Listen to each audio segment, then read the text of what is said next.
जिस समय राम जी का जन्म हुआ था उस समय मौसम अति सुंदर रूप ले चुका था। न ज़्यादा गर्मी पड़ रही थी न ज़्यादा ठंड पड़ रही थी। उथल पथल मचाने वाली सरजू नदी धीमी गति से बह रही थी। पेड़ पौधे नए वस्त्र धारण कर लिए थे। महुए फल फूल से लदकर मीठी गंध फैला रहे थे। कोयल पपीहा मोर तथा तरह तरह के पंछी मीठा गान गा रहे थे।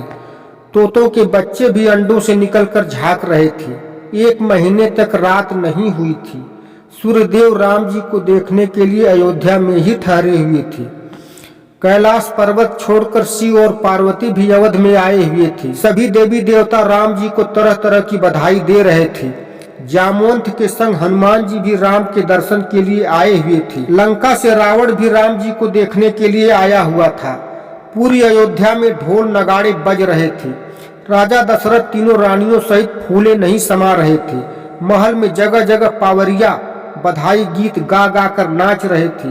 फूल मुरझाना भूल चुके थे। उन पर भौरे सारंगी धुन में गुनगुना रहे थे। जन जन के हृदय में खुशियां उमड़ रही थी।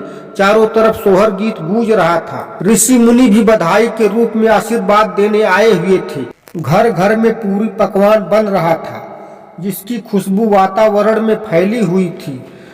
राम जी के संग अनगिनत बच्चों का जन्म भी हुआ था। राम जी की किलकारियां पूरे महल में गूंज रही थी। जिस पालने पर राम जी झूल रहे थे वह पालना बिन चलाए ही चल रहा था। कौशल्या जी की सखियां जब राम जी को गोद में उठा लेती थीं तो उन्हें अति पुत्र सुख की अनुभूति होती थी। नगर में तरह तरह की मिठाइयां बांटी जा रही थी। सब कुछ इतना सुंदर दिख रहा था कि जिसका वर्णन नहीं हो सकता था।